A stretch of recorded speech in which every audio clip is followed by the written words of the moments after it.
Boa noite a todos. Vamos dar continuidade a essa conferência. Chegamos à mensagem número 9, que tem por título O Destino do Governo Humano e a Grande Comissão. Primeiramente, nós vamos traçar a triste história da humanidade, mas que no fim é um fim glorioso. Esse fim glorioso tem a participação total, plena da igreja, como corpo de Cristo. Aleluia! E para a gente poder falar um pouco como surgiu as nações e como eles se tornaram opositoras de Deus, contra Deus. Então nós temos que ir à origem, né? Nós sabemos que a origem da queda do homem foi lá no Jardim do Éden, quando o Satanás, disfarçado de serpente, ofereceu, né,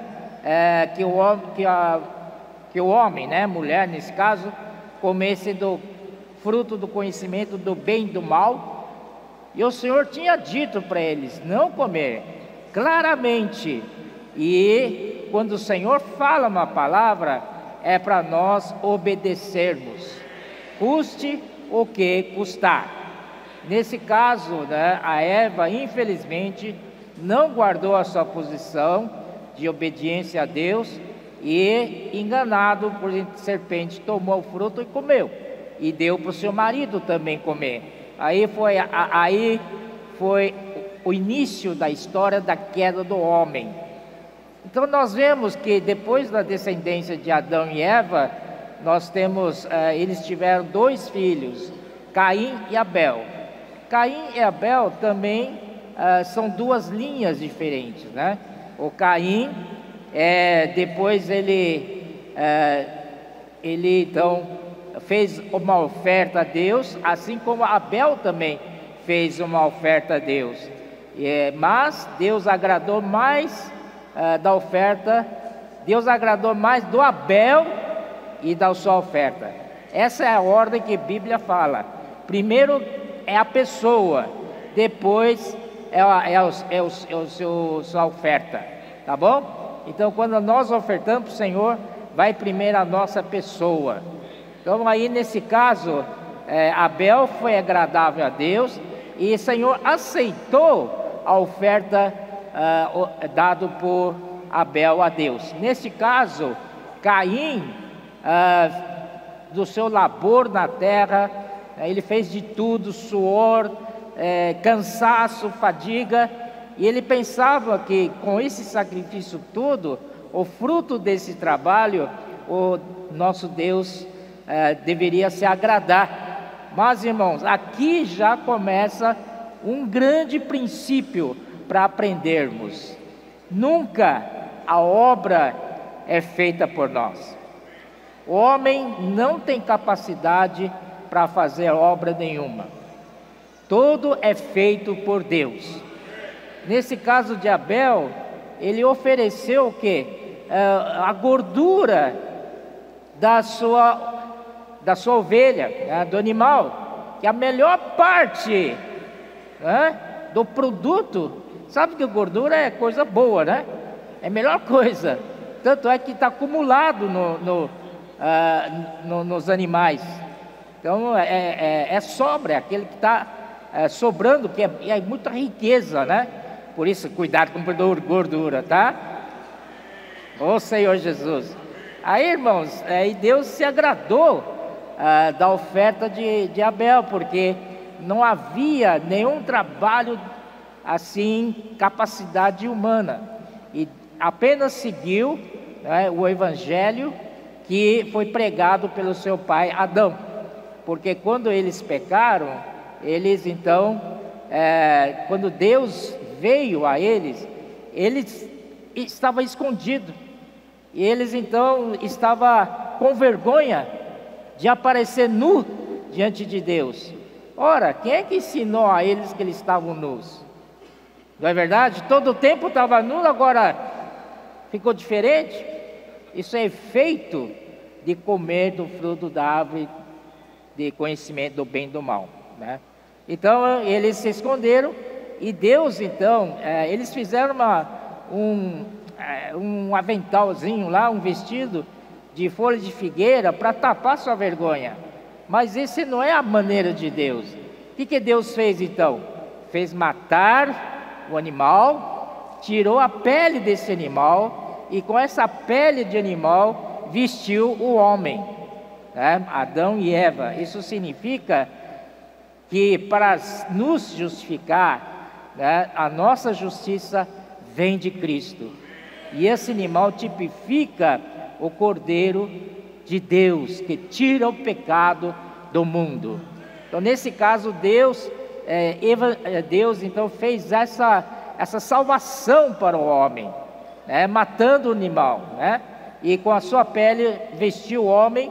A pele sempre tipifica a justiça. Ó Senhor Jesus, nós não temos justiça própria.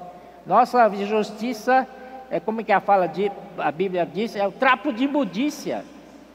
É trapo de imundícia. Então, nós precisamos da justiça de Cristo, Senhor Jesus. Então, graças ao Senhor, esse evangelho foi pregado para os dois filhos. Só que Abel ouviu essa palavra e o Caim, por sua vez, não ouviu. Então, aqui nós vemos dois resultados. Um é da linha de Caim. O Caim, então, foi expulso do Jardim do Éden, teve que se virar sozinho, né, fora da presença de Deus.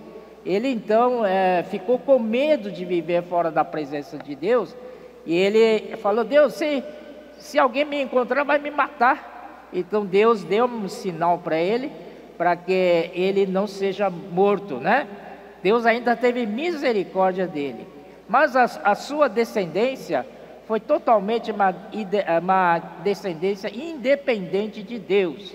Porque lá no Jardim do Éden, né, tanto Adão como Eva, eles desfrutavam de tudo que Deus dava para eles. Realmente não precisava nada. Eles têm, para matar sua necessidade física, eles tinham as árvores frutíferas, não é? O Senhor disse: de todas as árvores aqui do jardim poderão comer, menos da árvore do conhecimento do bem e do mal. Então eles se fartavam daquilo. Aquilo lá era Deus sendo suprimento, né? Até alimentar físico para eles, né? E Deus também tinha a sua presença com eles. Então essa presença já satisfazia o homem. Amém? Eles não precisavam de outras coisas. Deus era alegria para eles. Você não está alegre aqui? Porque aqui tem presença de Deus. Não é lugar físico, não é? Mas Deus está aqui. Está no nosso espírito. E quando nós juntamos, esse ambiente está cheio da presença de Deus. Não é verdade? Então, irmãos, aí também Deus era a sua proteção. Deus guardava Deus guardava-os, né? De protegê-los e tudo, e não precisava se preocupar com nada. E olha só, vou acrescentar uma coisa, tá? E Deus, em todos os dias, na viração do dia, já ouviu esse versículo? Não? Na viração do dia, Deus ia lá visitar o homem. E quando Deus visitava o homem, ficava feliz, porque o homem está aqui, eita! E aí, irmãos, Deus não somente ficava ali calado, Deus falava com o homem. Essa palavra que Deus... Amanhã eu vou falar mais sobre isso. Essa palavra que Deus falava alimentava a sua alma. Deus é completo, não é? Deus pensou em tudo. Ó Senhor Jesus. Mas, irmãos, infelizmente, né, o homem teve que sair do jardim do Éden e Caim foi expulso e trilhou um caminho independente de Deus. Sua descendência teve que criar uma próprio alimento, né? Viraram criadores de gado e também perderam a presença de Deus, perderam a alegria de Deus. Então fizeram flautas, instrumentos musicais para se alegrar um pouco, mas essa alegria dura pouco, não é? E também para se defender de outros que querem matá-los, ou até mesmo feras, né? Animais bravos e querem mordê-los, matá-los também. Então eles tinham que fabricar armas, né? Armas para se defender. Isso no jardim do Éden não precisava. Então eles trilharam uma linha sem Deus. Aí, mas no caso de Abel, depois teve Sete. Abel foi morto, né, pelo Caim, pela inveja, matou seu irmão, mas Deus deu outro filho para o casal, Adão e Eva, que é Sete. E o filho do Sete, quando nasceu, então a Sete lhe deu o nome de Enos. Enos significa fraco, frágil e mortal. Aí se começou a invocar o nome do Senhor. Oh, aleluia! Oh, Senhor Jesus! Oh, Senhor Jesus! Aí, irmãos, vocês sabem que muita coisa rolou aí, tal, e chegando no capítulo 6, infelizmente tem que falar um pouco, é muito negativo, né? Mas aqui diz assim, que como se foram multiplicando os homens na terra, e lhes nasceram filhas, vendo os filhos de Deus que as filhas dos homens eram formosas, tomaram para si mulheres, as que entre todas mais lhes agradaram. Então, os filhos do homem, filhos de Deus aqui, vocês sabem que não é exatamente como nós, filhos de Deus. Eles são criaturas feitas por Deus, criaturas criadas por Deus. E naquela época eram chamados de filhos de Deus. São anjos, na verdade, anjos. E anjos saíram do seu próprio domicílio, anjos que não respeitou, né, a sua casa, onde deve ficar. Então ele foi atrás de mulheres dos homens, e eram formosas, tomaram para si mulheres, as que entre todas mais lhes agradaram. Então isso daí houve consequências muito graves, e houve, a partir daí nasceram filhos que eram gigantes na terra. Versículo 4 diz: ora, naquele tempo havia gigantes na terra. E também depois, né? Quando os filhos de Deus possuíram as filhas dos homens, as quais lhe deram filhos, estes foram valentes varões de renome na antiguidade. Então, você veja a mistura, a contaminação da raça humana com raça angelical. Deus não admite nenhuma mistura. Deus é puro. Ele quer que nós sejamos puros. Nós que o adoramos, sejamos puros de coração. Ó Senhor Jesus. Aí Deus não quer nenhuma mistura. Por isso, Deus então chamou Noé, né? Versículo 8: porém Noé achou graça diante do Senhor. Você pode dar essa virada também. Seja o Noé de hoje. Ó Senhor Jesus. Então Noé, em obediência à palavra de Deus, construiu uma arca num lugar deserto, numa montanha. Isso é motivo de muito riso. E ali, mas a Bíblia fala que Noé era apregoador da justiça.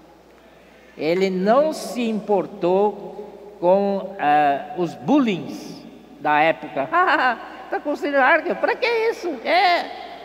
Na montanha? Aqui não chove, é deserto. Então, mas Noé obedece à palavra do Senhor. Todo dia construindo a arca ali. Não importa o que os homens falavam com ele. Ele está lá firme, né? Sabe quanto tempo levou para construir a arca? Em torno de 100 anos. Nós desistimos fácil, né? Mas Noé não desistiu. Senhor Jesus, isso, nossa fidelidade ao Senhor é extremamente importante. Vamos ser fiéis ao Senhor. Aí então, Noé, você sabe o que aconteceu, né? O dilúvio veio e matou toda a raça humana daquela época. Morreram todos ali, gigantes ali, metade homem, metade demônio, metade, sei lá, anjos caídos, monstros foram mortos também, graças ao Senhor. Mas a gente nunca sabe, porque diz que também depois, né, surgiram essas coisas, mas tudo bem, né? Então a gente vê que Noé teve 3 filhos, né? São Sem, Cão e Jafé. E dentre desses 3 filhos, o Cão, né, ele foi amaldiçoado pelo seu próprio pai, porque Cão, quando viu seu próprio pai embebedar com vinho, que ele tinha plantado uma videira e se embebedou com vinho, então expôs toda a vergonha lá, e ele estava lá expondo a nudez do seu pai para os seus irmãos. Olha nosso pai ali lá, está pelado ali, ó, que vergonha. Irmãos, nunca devemos expor vergonha dos irmãos. Amém? Senhor Jesus. Aí, os seus 2 irmãos, Sem e Jafé, eles pegaram uma coberta e andaram de ré para não ver a vergonha do pai, e cobriu a vergonha do pai. Não é legal isso? Amém? Senhor Jesus. Então, dessa descendência de Noé, um deles, né, que chama Cuxi, ele é filho, ele na verdade é filho de Cão, né? E Cuxi gerou Nimrod. Esse Nimrod, né, o qual começou a ser poderoso na terra, foi valente caçador diante do Senhor. Parece positivo, né? Puxa, diante do Senhor, mas é totalmente negativo. Ele parecia que estava diante do Senhor, confrontando o Senhor, né? Senhor Jesus, né? E aí no versículo 10, aí Nimrod, ele criou um princípio do reino, foi o Babel. Ele começou, ele era líder da época. Todo mundo, a humanidade naquela época ainda tinha lembrança do dilúvio que matou toda a raça humana, certo? Então eles tinham medo de que isso viesse a ocorrer. Então eles tinham medo de desagradar a Deus, né? Porque eles temiam novamente o dilúvio. Mas esse Nimrod se levantou para dizer para o pessoal, para os homens ali: não precisamos ter medo de Deus, não. Nós vamos construir nosso próprio reino, né? Nós vamos ser independentes dele, não precisamos de Deus, não. E ali, irmãos, você vê a criação rapidamente. Aí surgiu a Torre de Babel, né? Torre de Babel, no capítulo 11, né? Vocês veem depois. Aí ele falou assim no versículo 4: disseram: vinde, edifiquemos para nós uma cidade e uma torre cuja tope chegue até os céus, e pasmem, tornemos célebre o nome do Senhor. É isso aí. Tornemos célebre o nosso nome. Nome de quem? Provavelmente seja o próprio Nimrod. Senhor Jesus, né? Para que não sejamos espalhados por toda a terra. Então eles se agruparam sob liderança de Nimrod e fez essa torre de Babel não para adorar a Deus, mas para tornar célebres seus próprios nomes. Aí, né, apareceu esse primeiro reino, que é totalmente contrário a Deus, independente de Deus. Aí disse que eles não precisavam de Deus, né? E no capítulo 11 ainda de Gênesis, quero chamar a atenção dos irmãos. Ali disse, ora, em toda a terra havia apenas uma linguagem, uma só maneira de falar. Sucedeu que, partindo eles do Oriente, deram como uma planície na terra de Sinar, e habitaram ali. E disseram uns aos outros, vinde, façamos tijolos, e queimamo-los bem. Os tijolos serviram-lhes de pedra, e o betume de argamassa. Aqui, irmãos, eu quero chamar a atenção dos irmãos. Aqui a edificação deles se faziam com tijolos. E a edificação de Deus, que é genuína, a verdadeira, é uma edificação com pedras. Lembra 1 Pedro capítulo 2? Né? Ele como pedra que vive, né? E nós, as pedras que vivem. Então essa construção feita de tijolo, né, aqui disse, totalmente um resultado da obra humana, da capacidade humana. O que é tijolo? Tijolo é o homem do barro, né? Barro mais a palha. Então chama-se tijolo. Vocês lembram quando lá em Gênesis, o povo de Israel, Êxodo, quando o povo de Israel foi levado para o Egito por causa da fome e ficaram lá, e aí surgiu um outro faraó que não conhecia José, e ele então mandou o povo a trabalhar por ele para construir as 3 cidades celeiros. E ali, irmãos, eles usavam tijolo também. E ali chegou o momento, esse faraó era muito sagaz, muito severo, tiraram até o material para construir os tijolos, né? Por exemplo, não tinha palha, então o povo de Israel tinha que, além de produzir tijolos, tinha que buscar também matéria-prima, que era palha, né? Então, isso tipifica, irmãos, a nossa própria obra humana, é feito pelo homem. E pedra é a obra de Deus. Ele é a rocha sobre a qual estamos sendo edificados. E quem vai edificar a sua igreja é a igreja, é Cristo mesmo. Senhor Jesus. Aí apareceram muitas nações independentes que não seguiam a Deus, e cada uma dessas nações estranhas tinha os seus ídolos, né? Apareceram muitos ídolos. Não quero falar muito, mas esses aparecimentos de ídolos deve haver alguma coisa a ver com o casamento dos filhos de Deus, que os anjos caídos, com as filhas dos homens.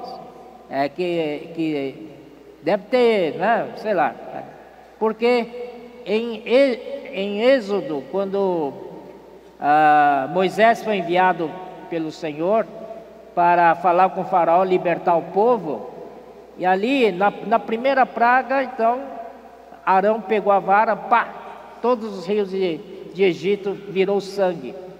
E aí os sábios do Egito fizeram o mesmo, mas aí a Bíblia cita. Quando a Bíblia cita, é porque é importante considerar. Diz assim, com suas ciências ocultas. Isso, na primeira praga, na segunda praga, fizeram a mesma coisa, e sempre a Bíblia diz, com suas ciências ocultas. Na terceira praga, me chamou a atenção essa frase, com suas ciências ocultas. Irmãos, é esse ocultismo. Irmãos, graças ao Senhor, estamos livres disso. Vocês estão livres, não? Tem gente que fica doente, fica desesperado e fica procurando, né? Pede a nossa oração, mas também vai para o terreiro. Que negócio é esse? Não é? Isso não vai funcionar nunca. Certo, irmãos? Nós temos que confiar no Senhor. Ó Senhor Jesus. Então, essas ciências ocultas, essas coisas, ocultismo é terrível, né? Senhor Jesus, tá?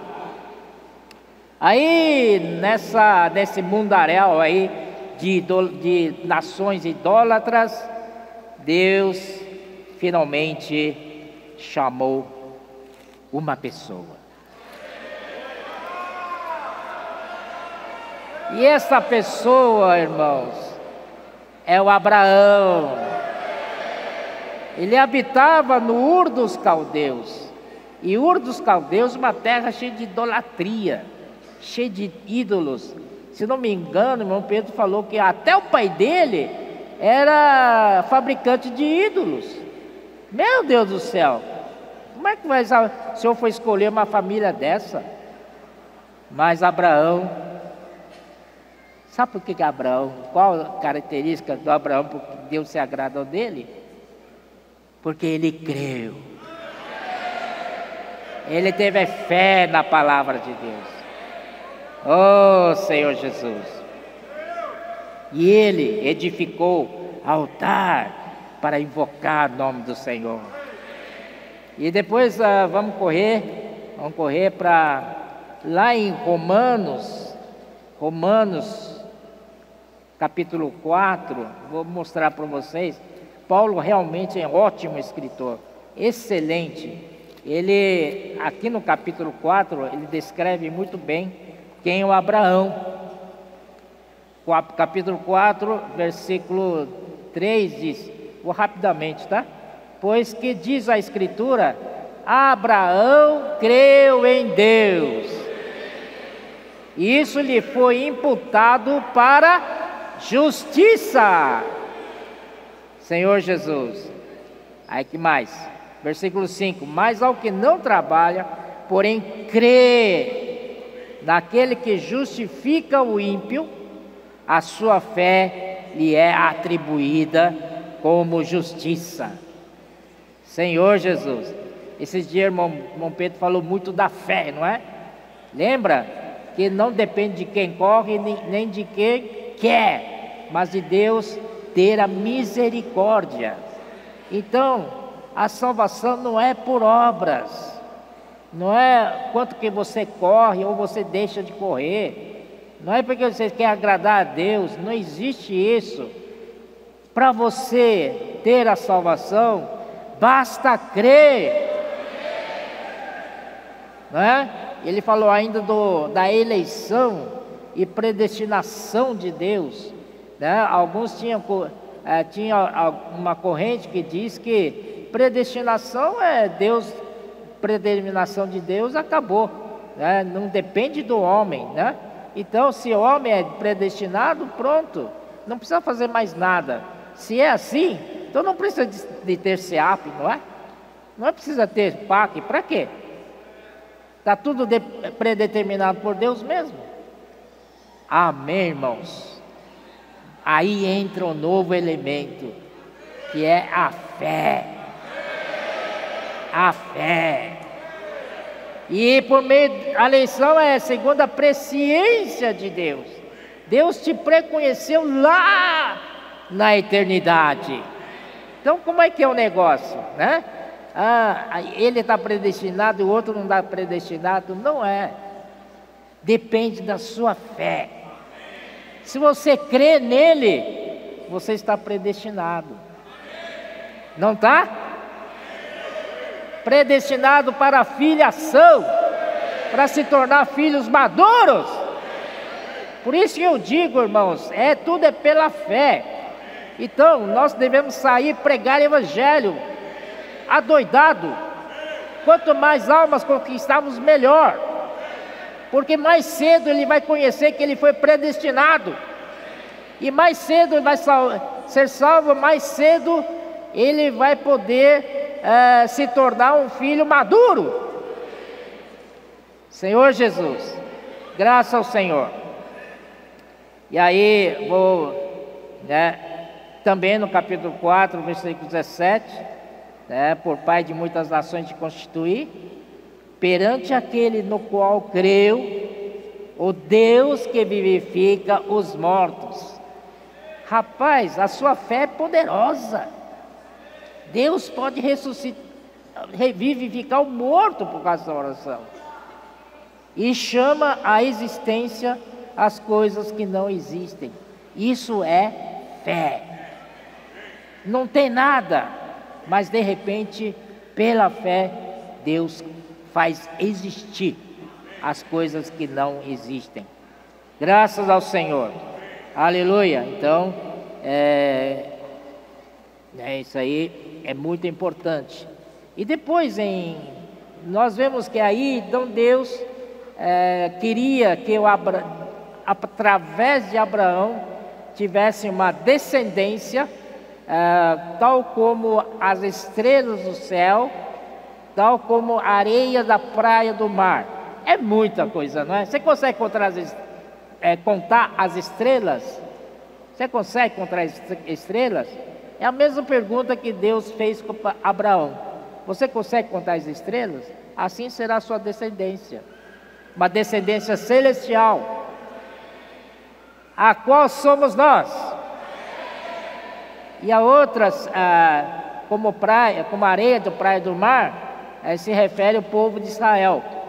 Então, Deus esperava de Abraão um povo totalmente dele.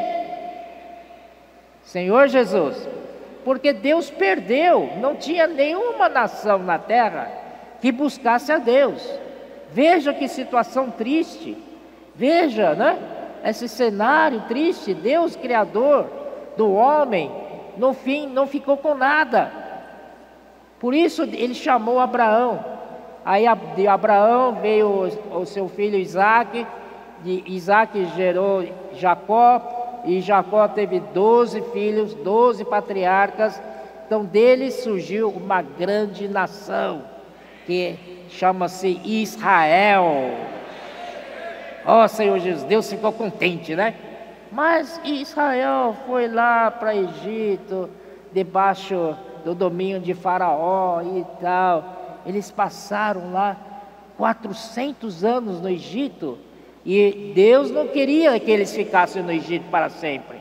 Aí então o Senhor fala assim: do Egito chamei meu filho. Então, no tempo determinado, Deus fez grandes obras, não é?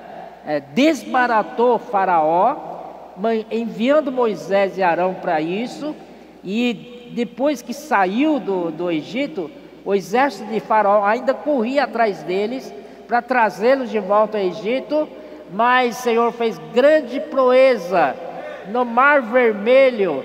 O povo cruzou a seco, e o exército de Faraó, nós também podemos. E entrou no mar fechou, morreu todos, cavalo, cavaleiro, carroça, tudo foi afogado. Senhor Jesus! Aí Senhor Jesus, e Deus então trouxe eles para deserto, e no deserto Deus falou a eles. Agora Deus dizia: essa é a grande oportunidade que eu tenho para abrir meu coração para este povo, né? Vamos ver Êxodo 19. Vamos lá, Êxodo 19. Capítulo 19, versículo 4, assim: tendes visto, ó, o Senhor falando para o povo de Israel, lá no monte Sinai, onde está Moisés: tendes visto o que fiz aos egípcios, grandes façanhas Deus fez contra os egípcios, como vos levei sobre asas de águia e vos cheguei a mim. Puxa, que palavra amorosa, né? Romântica. Deus diz assim: vos levei sobre asas de águia e vos cheguei a mim, a Ele, Senhor Jesus. Aí Ele diz assim: agora, pois, se diligentemente ouvirdes a minha voz, essa minha voz é a palavra do Senhor, palavra profética, aleluia.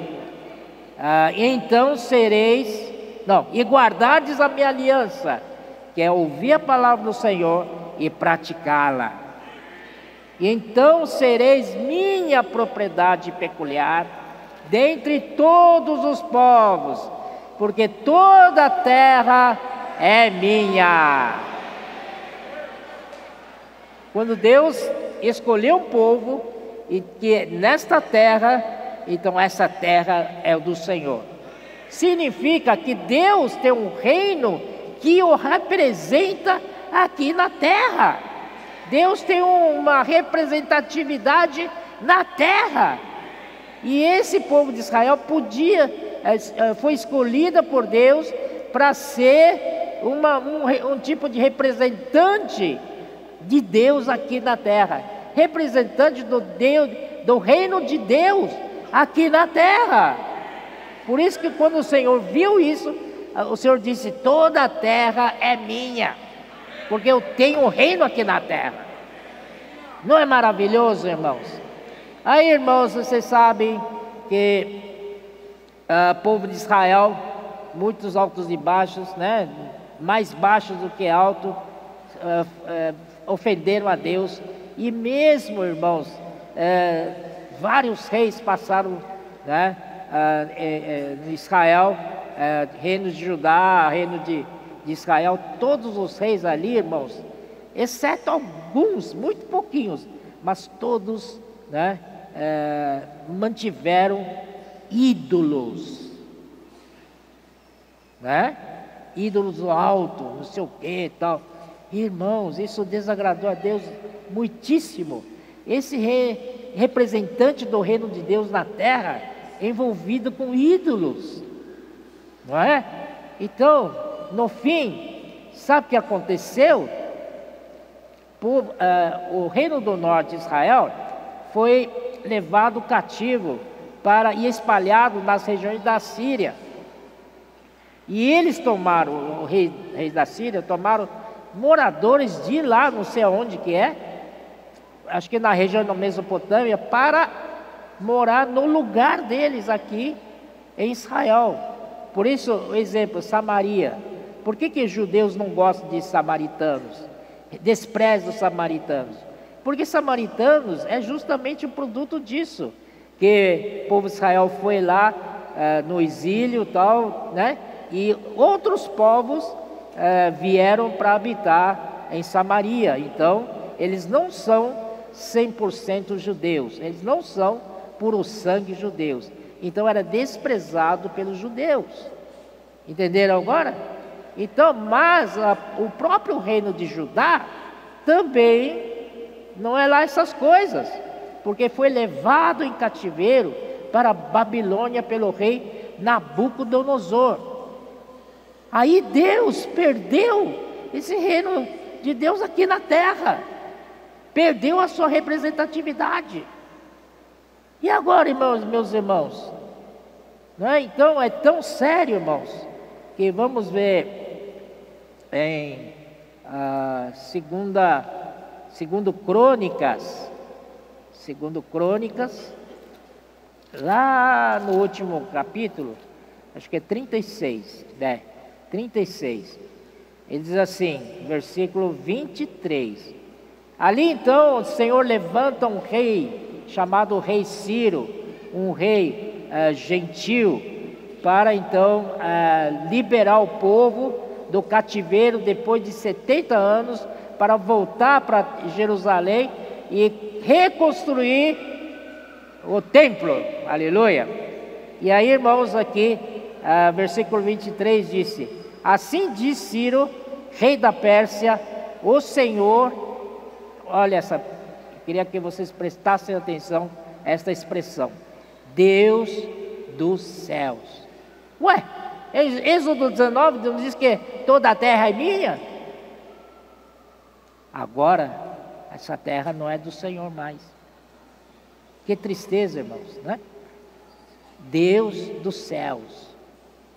E Esdras capítulo 1, versículo 2: assim diz o Ciro, rei da Pérsia: o Senhor, Deus dos céus, me deu todos os reinos da terra.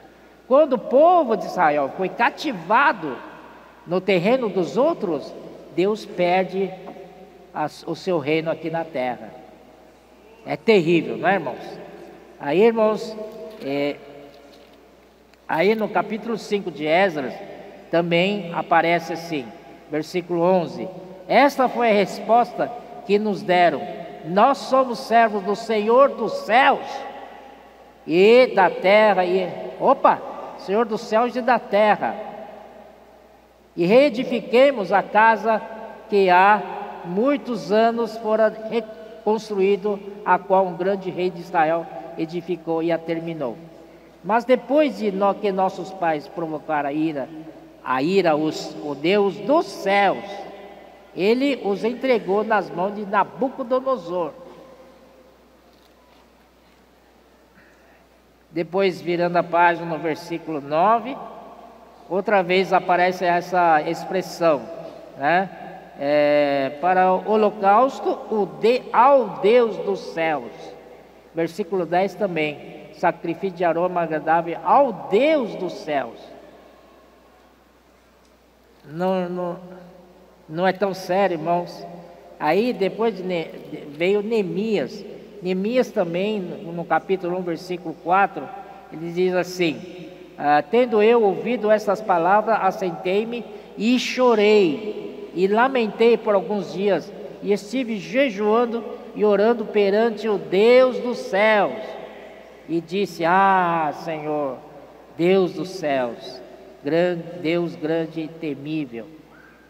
Ó Senhor Jesus, eu quero contar uma nova notícia para você. Se é nova, não sei, mas é tremenda. Hoje na terra, Deus tem esse reino. Esse reino é a igreja, e nunca vai ser tirado. Amém? Você está nesse reino, eu estou nesse reino, todos nós estamos nesse reino, e esse reino vai durar para todos sempre. Ó Senhor Jesus, né? Então, vamos para Salmo 2. Salmo 2. Estamos chegando lá, viu? Estamos chegando lá. No Salmo 2, irmãos, aqui diz: por que se enfurecem os gentios e os povos imaginam coisas vãs? Os reis da terra se levantam e os príncipes conspiram contra o Senhor e contra o Senhor seu ungido, dizendo: rompamos os seus laços e sacudamos de nós as suas algemas. Então, esses são as nações aqui da terra. Eles não querem mais o Senhor, eles querem viver por si mesmos. Os reis da terra se levantam e os príncipes conspiram contra o Senhor, e eles querem romper o laço com o Senhor. Mas aqui diz em versículo 4: na verdade Deus ri deles. Ri-se aquele que habita nos céus, o Senhor zomba deles. Eles não sabem o que estão falando. Toda a terra é do Senhor. Ó Senhor Jesus. Aí na sua ira, a seu tempo, lhes há de falar, e no seu furor os confundirá. Eu mesmo, essa palavra do Senhor, Ele mesmo fala: eu porém constituí o meu rei sobre meu santo monte Sião. Proclamarei o decreto do Senhor. Ele me disse: tu és meu filho, e hoje te gerei. Essa daqui é uma menção da ressurreição do Senhor. Claro, primeiro vem a morte, depois vem a ressurreição. Irmão Pedro disse para nós ontem que o Senhor foi aprovado por Deus. Sua morte, a sua obra aqui na terra, foi aprovado por Deus. E como prova da aprovação, Ele ressuscitou Jesus. Tu és meu filho, eu hoje te gerei. Esse filho não é o filho unigênito, é o filho primogênito, é o filho homem, Senhor Jesus. Aí, irmãos, pede-me, eu te darei as nações por herança. Pai fala para o filho: pode me pedir o que você quer, eu te darei toda a herança da terra para você. Aleluia! Ó Senhor Jesus! Aí no versículo ele diz: e as extremidades da terra por tua possessão, com vara de ferro as regerás e as despedaçarás como um vaso de oleiro. Queria chamar a atenção disso, irmãos. Esse vara de ferro as regerás e as despedaçarás. Eu encontrei na Bíblia 2 versículos que falam também a mesma coisa. Vamos ver aqui, Apocalipse 2. Amém, Senhor Jesus. Apocalipse 2, 26 disse: ao vencedor que guardar até o fim as minhas obras, eu lhe darei autoridade sobre as nações, e com cetro de ferro as regerás e as reduzirá a pedaços como se fossem objetos de barro. Amém? Não é semelhante àquele versículo lá em Salmo 2, mas ali é para Cristo. Agora é o filho primogênito, mas não é só ele, também é para os vencedores. Os vencedores terão cetro de ferro e vão reger sobre as nações. Amém? E a pedaços como se fosse objeto de barro. Depois, capítulo 12, versículo 5 também. Não é só Cristo, olha aqui, tem mais gente aqui, tá?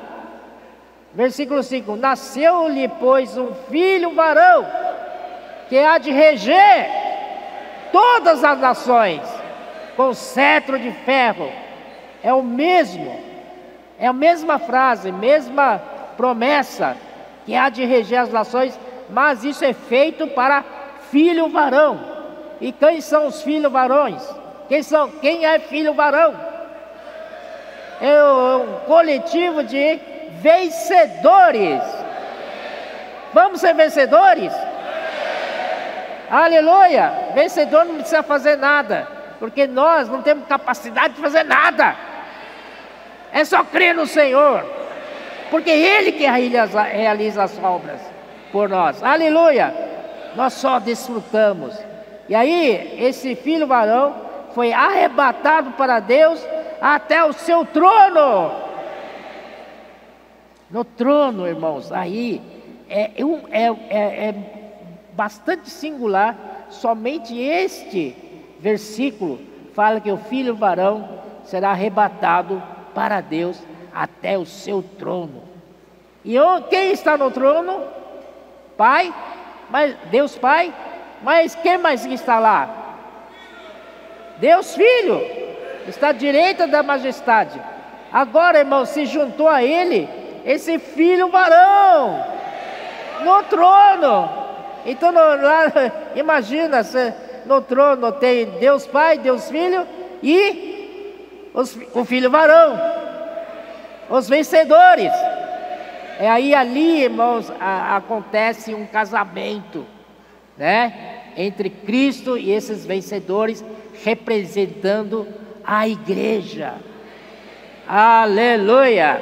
Eles formam um só bloco. Amém? Senhor Jesus. Então, vamos lá. Então ali, por exemplo, né?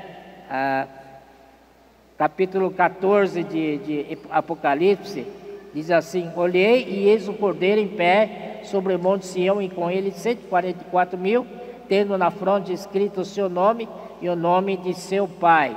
Versículo 4: são eles os que não se macularam com mulheres, porque são castos, são eles os seguidores do Cordeiro, por onde quer que vá, são os que foram redimidos dentre os homens, primícias para Deus e para o Cordeiro.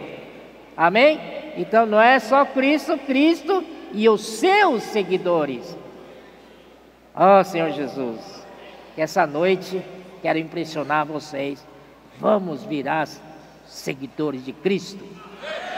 Para onde Ele for, vamos atrás. Oh Senhor, ser um com Ele. Aleluia. Nós e Ele somos um. Aí, irmãos, nós vamos então executar o juízo de Deus aqui na terra. Primeiro tem a última batalha, aqui no capítulo 16 disse: então os ajuntaram no lugar que em hebraico se chama Armagedon, porque aqui no 14 disse, porque eles são espíritos de demônios, operadores de sinais, e se dirigiram aos reis do mundo inteiro para o fim de ajuntá-los para a peleja do grande dia do Deus Todo-Poderoso. Amém?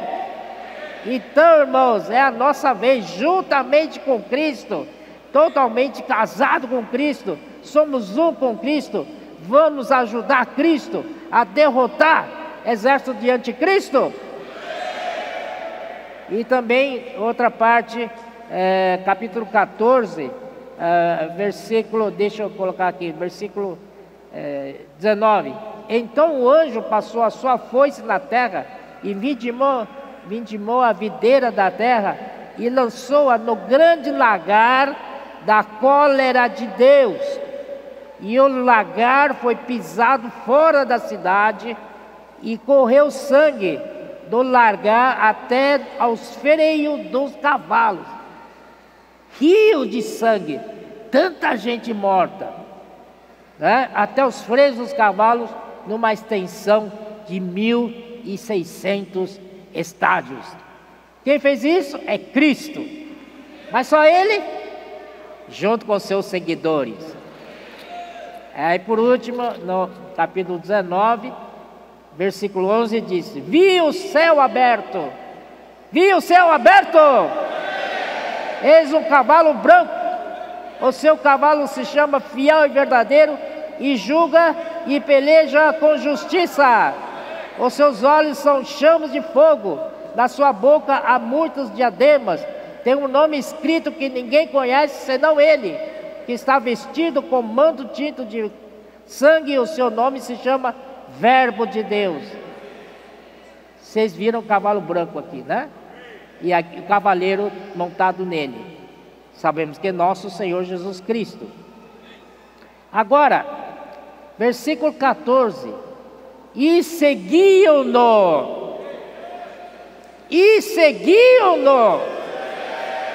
os exércitos que há no céu. Você pode fazer parte desse exército. Amém?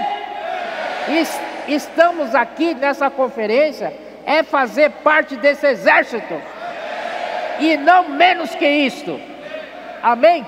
Exércitos que há no céu, montando cavalos brancos, com vestiduras de linho finíssimo, branco e puro. E aí no 19 diz assim, versículo 8 só: pois lhe foi dado vestir-se o linho finíssimo, resplandecente e puro, porque o linho finíssimo são os atos de justiça dos santos. Lá em Gênesis, caso de Adão e Eva, o Senhor providenciou uma veste de justiça, que tipifica que Cristo é a nossa justiça. Mas agora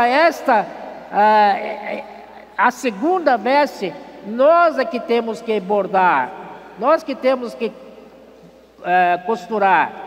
Então, irmãos, esse linho finíssimo são os nossos atos dos santos. Aleluia! Você vai me dizer que são atos dos santos? Ser bonzinho com os outros, não brigar com ninguém? Não é nada disso. É sair pregar evangelho. Amém? Senhor Jesus. Então, sai da sua boca 15. Sai da sua boca uma espada afiada, para com ela ferir as nações, e ele mesmo as regerá com cetro de ferro, e pessoalmente pisa o lagar do vinho do furor da ira de Deus Todo-Poderoso. Agora eu vou falar um pouquinho do logomarca, que está aí, não? Rafa, manda a logomarca aí, vai. Como eu estou de costas, né? Eu vou falar sem ver, tá bom? Ali, ó, aqui está na frente. Você vê nesse logomarca, ele tem um quadrado aqui no meio. Só que esse quadrado, na verdade, não é quadrado, é um cubo. Amém? Mostrar para vocês. Em Mateus capítulo 16, quando Pedro, por orientação do Pai, disse que ele era o Cristo, o Filho do Deus vivo. Amém? Então, ele como Cristo, ele tinha uma grande comissão para ser levado a cabo, né? E Pai lhe recomendou, Pai lhe incumbiu essa comissão. Só que Cristo não quer fazer sozinho. Ele então disse para Pedro: eu também te digo. Tá bom, você falou que eu vou ter uma comissão que Pai me deu, mas eu também te digo: edificarei a minha igreja, não é? Sobre esta rocha, que tu és Pedro, e edificarei a minha igreja sobre essa rocha, e as portas do inferno não prevalecerão contra ela. Por enquanto, esse verbo não prevalecerão está no futuro, mas, irmãos, queremos que um dia seja presente. Amém? Por isso vamos tratar de crescer, negar a nossa vida da alma, não é? Tudo que o irmão Pedro mostrou para nós em Colossenses, fazer morrer a nossa natureza terrena. Amém? E assim vamos ser edificados junto com Cristo. E aí, nós sabemos que essa edificação, né, Cristo é a pedra angular. E essa pedra angular é a principal pedra. E os homens tropeçaram nele, porque não criam que ele era essa pedra angular. Mas Cristo de fato é. E para a edificação da igreja, Cristo se pôs ele primeiro como pedra principal. E aí nós, santos, somos edificados em cima disso. Somos edificados, mas um dia essa edificação vai ficar pronta. Você não acredita? Estou falando, vai ficar pronta. Já está ficando pronta. Já está tomando forma. Não é verdade? Vou mostrar um versículo para vocês. Em Zacarias 4. Aqui, versículo 6 é muito conhecido do nosso público. Diz assim, é muito interessante todo o capítulo 4 de Zacarias, porque ele fala das duas oliveiras, vertendo óleo para uma bacia, óleo dourado, 2 bicos de ouro, não é verdade? E aí saiu 7 tubos para alimentar o candelabro. Mas não vou falar sobre isso por causa do tempo. Mas aí no capítulo 4, 6 disse: prosseguiu ele e me disse: esta é a palavra do Senhor a Zorobabel. Zorobabel, que ela era na época líder, representante da realeza para edificação, né? No caso dele era reconstruir o templo. Mas aqui disse: não por força, nem por poder, mas pelo meu Espírito, diz o Senhor dos Exércitos. Quem és tu, ó grande monte? Já começa a falar do monte, tá? Aí ele fala assim, quem és tu, grande monte? Diante de Zorobabel serás uma campina, porque ele colocará a pedra de remate em meio a aclamações, haja graça e graça para ela. Cristo é a base, Cristo é a pedra angular, aí somos edificados sobre esse Cristo, e depois no fim, quando termina a edificação, Cristo também será a pedra de remate. Amém? Então mostra que a edificação é um cubo, né? Ele não é de dois planos, por exemplo, sistema cartesiano XY, é XY e Z, amém? Algo levantado, erguido, amém? E algo encabeçado também. Bom, aí nós estamos quadrados aí, né, tal. Aí vamos, esse cubo aí, irmãos, quando terminar a edificação, esse cubo é Cristo, mas não apenas Cristo. Muitos dizem que é Cristo, mas agora descobrimos pela revelação da palavra profética que é Cristo e a igreja. Essa é uma revelação nova, viu, irmãos? Acredita em mim, Senhor Jesus. Depois vamos ver Daniel capítulo 2.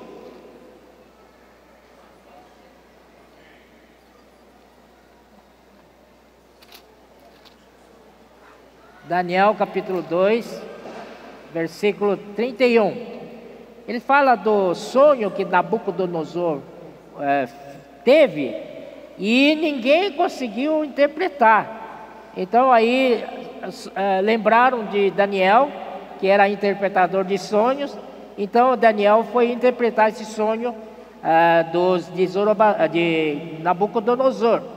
E aí Daniel começa falando assim: tu, ó rei, estavas vendo, e eis aqui uma grande estátua, e esta que era imensa e de extraordinário esplendor, estava em pé diante de ti, e a sua aparência era terrível. A cabeça era de fino ouro, o peito e os braços de prata, e o ventre e os quadris de bronze, as pernas e os pés em parte de ferro, em parte de barro. E quando estávamos olhando, uma pedra foi cortada sem auxílio de mãos, feriu a estátua nos pés de ferro e de barro e os esmiuçou. E então não foi juntamente esmiuçado o ferro, o barro, o bronze, a prata e o ouro, os quais se fizeram como palha das eiras no estio, e o vento os levou, e deles não se viram mais vestígios. Aleluia! Esse é o destino do governo humano. Virou pó. Amém? Por uma pedra. Essa pedra é Cristo e a igreja. Bateu no pé. Metade barro, metade ferro, que representa as nações contemporâneas de hoje, a qual nós convivemos com eles, governo de hoje. Mas esse governo de hoje está muito no fim de terminar. Regozijemos. Nós sofremos demais, não é verdade, com esses governos malucos aí. Mas graças ao Senhor, um dia vai terminar tudo, vai virar pó. E o que vai sobressair, irmãos, aqui disse tal, né? E vai virar uma alta montanha. Vamos ver. Ó Senhor Jesus, ó Senhor Jesus, ó Senhor Jesus. versículo 35.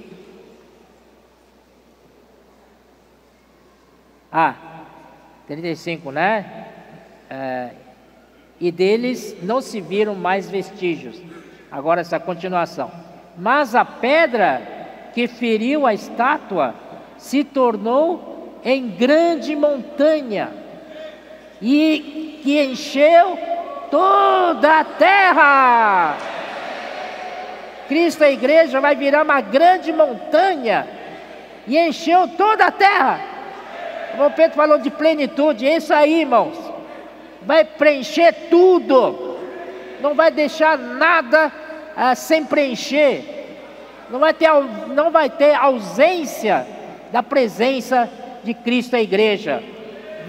A igreja é a sua plenitude. Vamos para Apocalipse.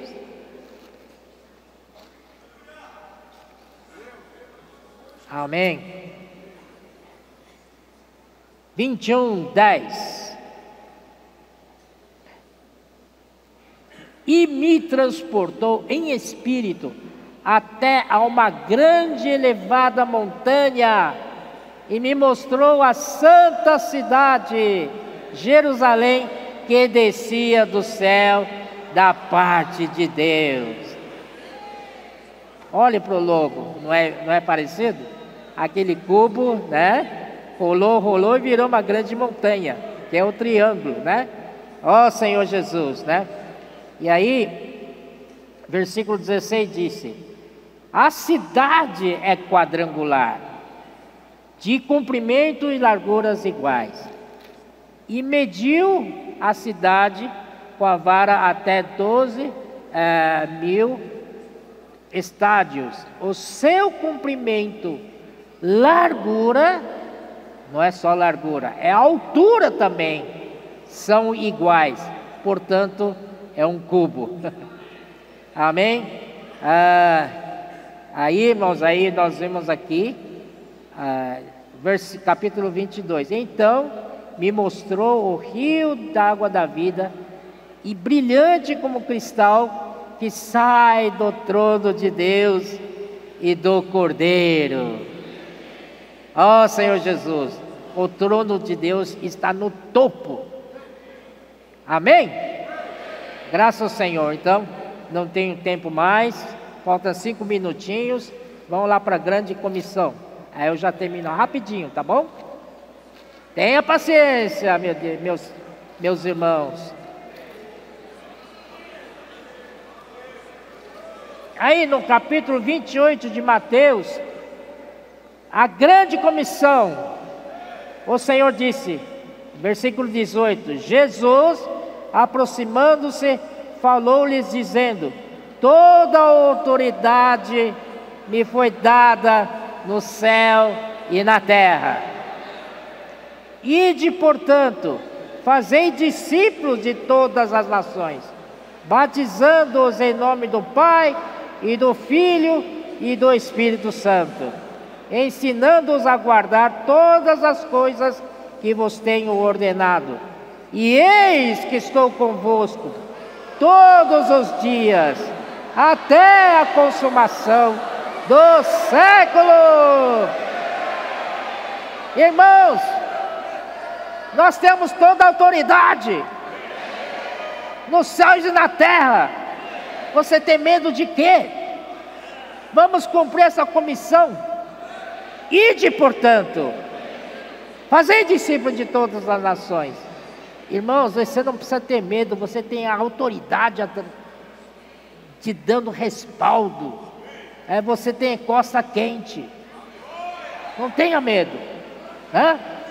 E depois, irmãos, para concluir, vamos ver um pouco Efésios capítulo 1. Oh Senhor Jesus. Só uma parte aqui, tá? O irmão Pedro falou ontem, mas é bom a gente ler novamente, mas rapidamente. 18: iluminado os olhos do vosso coração, para saberdes qual é a esperança do seu chamamento, qual a riqueza da glória da sua herança nos santos, e qual a suprema grandeza do seu poder para com os que cremos. Três qual aqui, né? Aí, tudo isso vai ser dado para você se você crê. Crê ou não crê? Amém. Se nós cremos, então ele vai operar com a eficácia da força do seu poder, né? O irmão Pedro explicou muito bem, não vou entrar nesse detalhe. Porque poder, ele realiza um trabalho, e esse trabalho é a força que faz, o qual exerceu ele em Cristo, ressuscitando dentre os mortos e fazendo-o assentar à direita nos lugares celestiais. Está sentado. Tem medo de quê? Do seu timidez? Não precisa ter medo. Ele é com você. Apenas abra sua boca e diga: posso orar por você? Deixa ele fazer o resto, não é? Aqui diz assim: irmãos, você está na direita nos lugares celestiais, acima. Leu isso, irmãos? Está na sua Bíblia. Acima de todo principado. Não tem mais. Ele é acima deles. Eles têm autoridade. Mas o Senhor subiu acima. Não tem ninguém mais acima.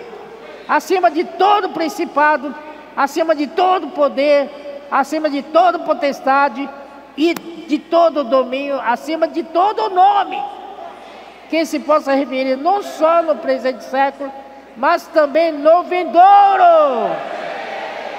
Oh Senhor Jesus, que Cristo temos nós.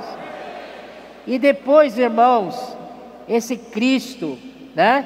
Deus deu Cristo como cabeça para a igreja, e pôs todas as coisas debaixo dos seus pés, e para seu cabeça sobre todas as coisas o deu à igreja. O deu à igreja. E irmãos, nós temos um cabeça. Nós estamos encabeçados nele. Se nós continuarmos encabeçados nele, todas as coisas serão encabeçadas nele também. Mas primeiro tem que ser a igreja, né? Para ser o cabeça de todas as coisas, o deu à igreja. E a igreja qual é? O qual é o seu corpo, a plenitude daquele que a tudo enche em todas as coisas. Por isso o Senhor disse: ide, comportores, ide, seapistas, ide, comportores por hora, ide, comportores por oportunidade, ide, comportores online, né? Ide, ide. Amém. Muito obrigado.